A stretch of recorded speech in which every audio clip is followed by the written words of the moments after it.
Hi there, my name's Susie and I'm the Operations Manager at the Julian Teaching School Hub based at Notre Dame High School in Norwich. This session on creating inclusive communities was originally delivered to trainee teachers in late 2025. Let's start with the basics. What is diversity, equity, inclusion and belonging, and why does it matter? We hear about DEI a lot these days, and not always in a positive way, but how often do we stop to think about what it means? Diversity, equity, and inclusion are words that are often used interchangeably, but they don't actually mean the same thing. Diversity is the differences between people, as you see on the screen. Diversity isn't something we can necessarily control in our classrooms. We can't make Norfolk a more diverse county, however hard we try, but we can control equity and inclusion. Equity is different from equality. Equality is treating everyone the same, giving every individual or group the same resources and opportunities. Equality is about input with no regard for outcome. In the classroom, equality looks like giving every pupil the same learning resources. Equity means acknowledging that we are not all starting in the same place. Equity is about giving everyone what they need to get to the same endpoint. Equity in the classroom looks like knowing that pupils have diverse needs and distributing resources accordingly, with some students receiving audiobooks, digital versions, or adapted versions of textbooks. An excellent quote to illustrate this is from Susan K. Gardner of Oregon State University. Equality is giving everyone a shoe. Equity is giving everyone a shoe that fits. Inclusion is what we get when we treat people with equity. Inclusion is knowing that we are respected and involved regardless of difference or diversity. Inclusion is an active state where we work to make everyone feel welcome and valued for our contributions. And finally, belonging is the culmination of DEI. It's an environment where we don't just participate but feel at home, where we feel safe to be ourselves, knowing that we won't be penalised for our differences. So how do we make sure every child feels that belonging within our schools? Safety seems obvious, but we should be including here psychological safety. That includes our own as educators as well as the pupils. Psychological safety means feeling safe to take interpersonal risks, to speak up, or to disagree openly. For pupils, it manifests as feeling secure enough to raise their hands even when unsure, challenge ideas respectfully, and view errors as learning opportunities rather than sources of shame. We can encourage psychological safety by modelling vulnerability, acknowledging our own learning journeys, including mistakes and opportunities. Knowing and accepting each child speaks to equity. We need to understand where they're starting from and what their individual learning needs are, and we need to fully accept any accommodations they need rather than trying to fit them all into the same box. We can help this along through listening. There are multiple stakeholders in a child's education, including the child, and if we allow all of those stakeholders a voice, we contribute to that safety we spoke of. That doesn't mean that we obey everybody's whim or give every voice equal weight. It just means that the more rounded a picture we have of the children in our classes, the better we can anticipate their learning needs. Respectful relationships are simply the positive connections between people that foster positive social interactions and establish an environment of trust and support. In a trusting and supportive environment, people can disagree and challenge each other. We should model and promote this in the classroom. Healthy relationships rely on healthy boundaries consistently enforced. And finally, agency. Agency is the belief that what you do makes a difference and that you have the skills and the opportunity to do it. This affects us as educators. Do we feel that we have agency in the classroom? Do we feel that we are free to be creative? Do we feel respected? And the same for the pupils. Do they feel respected and accepted? You could pause the recording here to take 2 minutes just to jot down any ideas about how this might look in your own classroom.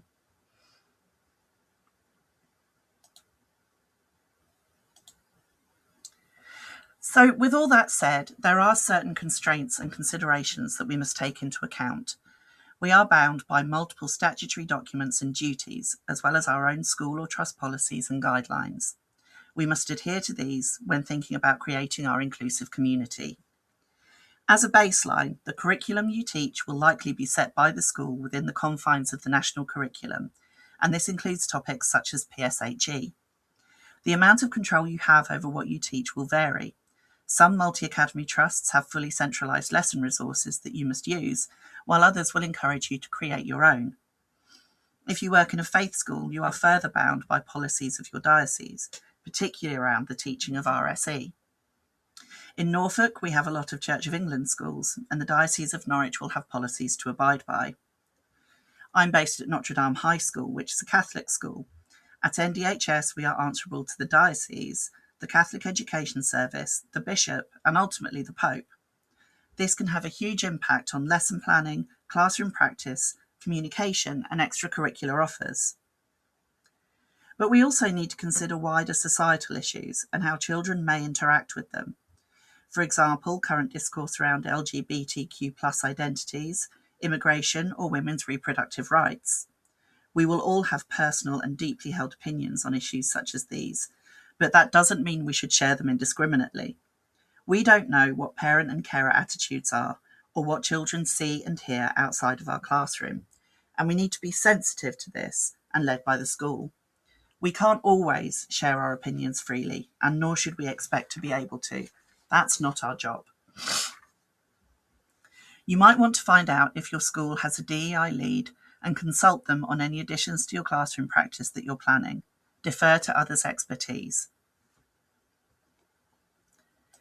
Now let's consider what diversity actually looks like. Not all aspects of somebody's identity are immediately obvious. You can see here both visible and invisible diversity of identity, albeit using very broad brushstrokes. There is so much we can't know just by looking at a pupil, or indeed a colleague or family member. Even ethnicity may not be obvious. Sexual orientation and gender identity are not necessarily obvious, not something we should assume, and not something we should necessarily expect to know. And when it comes to invisible disability, there are so many. There's mental health, dyslexia, autism and other neurodivergence, or sight or hearing loss. Pupils may be living with one or more of these and may not have been diagnosed. We know, for example, that ADHD is increasingly being diagnosed in adulthood, especially for women, because A, it presents differently in women, and B, girls are taught to mask inconvenient feelings and behaviour at a young age. Examples of other aspects of identity could include Gypsy Roma traveller families, young carers, English as an additional language, looked after children, or a possible multitude of other difficulties fully accessing learning. And again, we may not know. My 21-year-old nephew, for example, has tinnitus, which he's so used to having that he never tells anyone he has it. We also need to take into account how different aspects of identity interact. For example, what we just said regarding ADHD and girls. Gender and neurodivergence intersecting to add a layer of difficulty over and above simply having ADHD. In addition, we need to consider that children who already feel vulnerable due to one aspect of their identity may not wish to make themselves even more so by disclosing another. For example, a black child may feel extra reluctant to disclose that they are also a young carer. And we also need to remember that identity isn't fixed and can change over time or suddenly. A previously seemingly happy and well-adjusted student may develop a serious mental illness, as in fact I did when I was at school. A pupil may become disabled after an accident. Their family circumstances may change suddenly. And remember that changes such as these may come with uncertainty and a degree of trauma. Therefore, a truly inclusive classroom or community must be able to accommodate unseen need and anticipate future need as much as possible. So you could pause here and take 2 minutes to think about your own pupils. Do you think there is any unseen need that you could work to accommodate?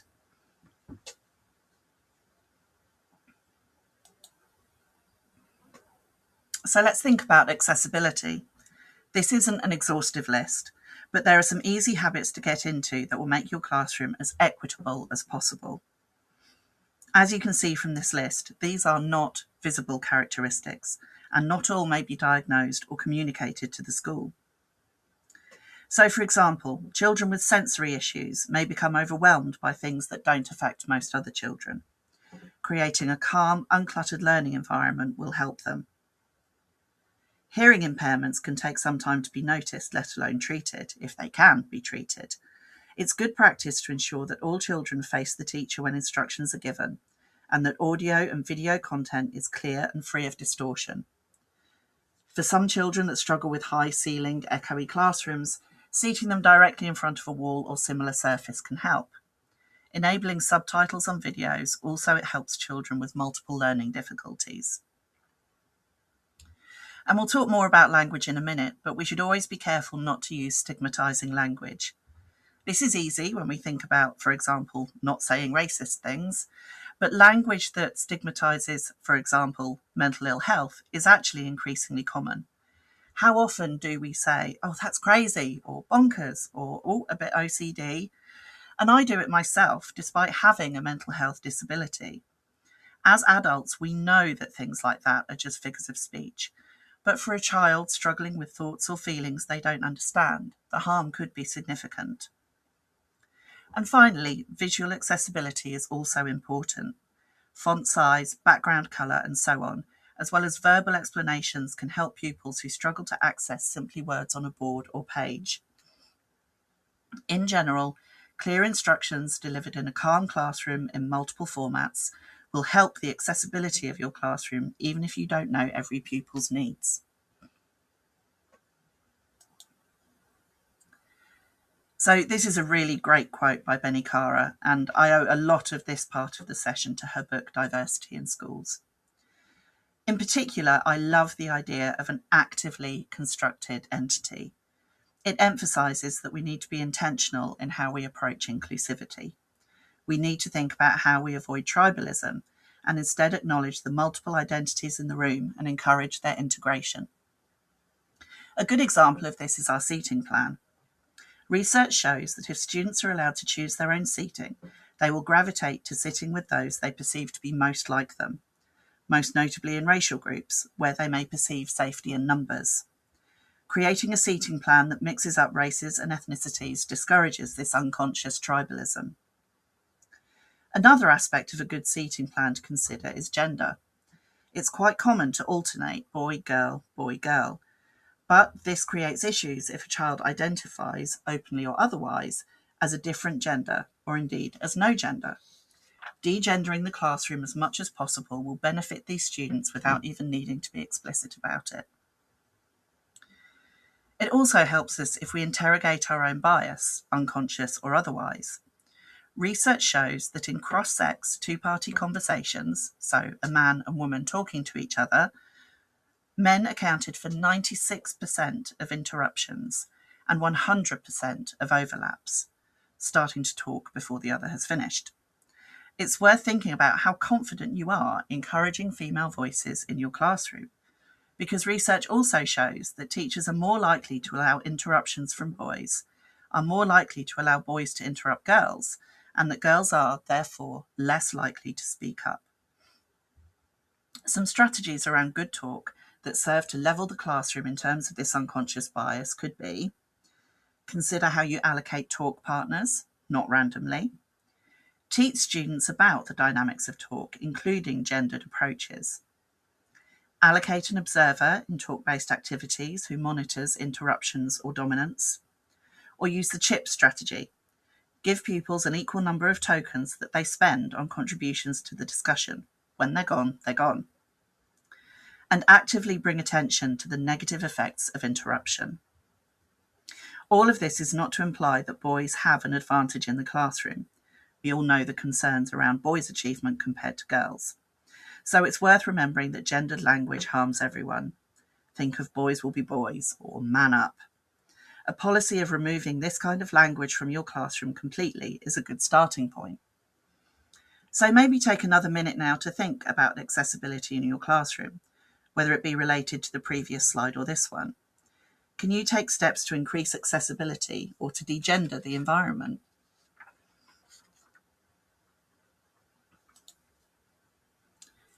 We know that names have power, and pronouncing names correctly should be the baseline in your classroom. One incorrect pronunciation is forgivable, any more than that is not. It's the very least we can do for our students and colleagues to learn how to pronounce their names. Their name is who they are and reflects their background and heritage. If appropriate to your setting, phase, or context, exploring names across cultures and history is a lovely way of showing that all names are valuable, because they carry cultural history. As an example, you can take a common name and see how many cultures or languages have the same or similar name. A teacher making time to explore how names in a classroom can be linked is a powerful message for students and an opening to begin to explore the various different cultures represented in your classroom. If, as may be common in Norfolk, your students are from the same racial or ethnic group and all have very pronounceable names, this isn't an excuse to ignore learning about different cultures. Students carry misconceptions about other cultures, and demystifying those cultures creates an open-minded and outward-looking community that knows how to welcome diversity. The process of names and naming things is central to DEI work. Developing and using a shared language to talk about difficult or uncomfortable concepts demystifies them and makes it possible to have open and respectful conversations. The most widely used acronym for ethnicity in the UK is BAME, B-A-M-E, standing for Black, Asian and Minority Ethnic. It isn't perfect and has faced criticism for lumping identities together and not including Gypsy Roma traveller identities. In addition, the use of minority ethnic raises concerns as diminishing those whose race is actually the global majority. POC, people of colour, is also widely used, encompassing anyone who is not white. It's worth keeping track of what terms are used, as well as any criticism around them, and how and why terms change. And it's also important to know that these signifiers are used to speak about groups of people. If you have a child in front of you who is black, it is perfectly fine to refer to them as such. Now, I've spoken about race and ethnicity together, and it's worth understanding what we mean by these words in this context. Race tends to be seen as a fixed marker of identity, whereas ethnicity encompasses culture, traditions, and social identity as well. We should also think about terminology around disability, which is nuanced and, like race and sexuality, often self-determined. A lot of common phrases that we might say without thinking too hard are actually ableist. For example, we may still hear people referred to as wheelchair-bound, which is a phrase that implies the wheelchair is a confining entity rather than a mobility device that allows the user their freedom. We also need to be careful not to imply that someone's disability is their defining feature or a terrible disadvantage that must be overcome. And of course, we need to be very wary of falling into the inspirational mindset around, for example, the Paralympics. Another example of evolving language is around LGBTQ+ identities and the expansion of the acronym from LGB in the 80s and before to the much wider spectrum of sexuality and gender expression that we now use. And finally, when we think about the power of naming things, it's encouraging to see increased use of the terms neurodiversity and neurodivergent, acknowledging that we don't all process life in the same way. So language and names have a huge amount of power, and by being confident in the language of diversity, we have a mechanism to discuss it. So for the last time, I'd like you to take a couple of minutes to think about your own confidence using various different terms or language around DEI. What could you learn more about?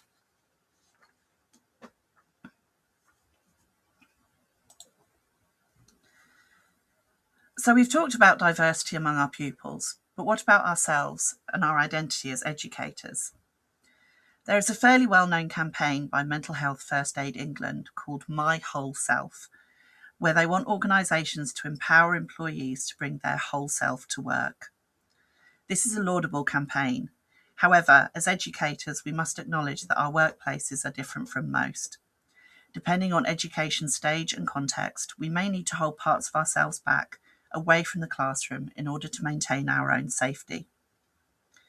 I spoke earlier about the constraints on us in the classroom, whether they be statutory, school-based, religious, or other. We need to consider those carefully when we think about what we might share with our students. We all know about keeping social media private and clean, but that isn't all that I'm talking about. While we may feel that sharing our whole selves will help pupils to appreciate and accept diversity, we also deserve a private life. Not everybody needs to know how I identify, who I love, who I live with, or who I consider my family. And in increasingly fraught times politically, we don't want to provide ammunition to people who might take it online and use our identities against us. Not only this, but some schools or large trusts are even moving away from having photos of staff on their websites, in case those photos are used with bad intentions. So we need to remember that our own identities are as personal to us as the children's in our classes, and we don't need to share everything about our lives in order to teach with authenticity. That's all I have. Thank you so much for taking the time to listen to my thoughts. I've put all my resources and further reading into a Padlet that you can find by scanning the QR code on the screen. You can get in touch with me via the email address on screen, and you can find the Julian Teaching School Hub online in various places. Thank you again.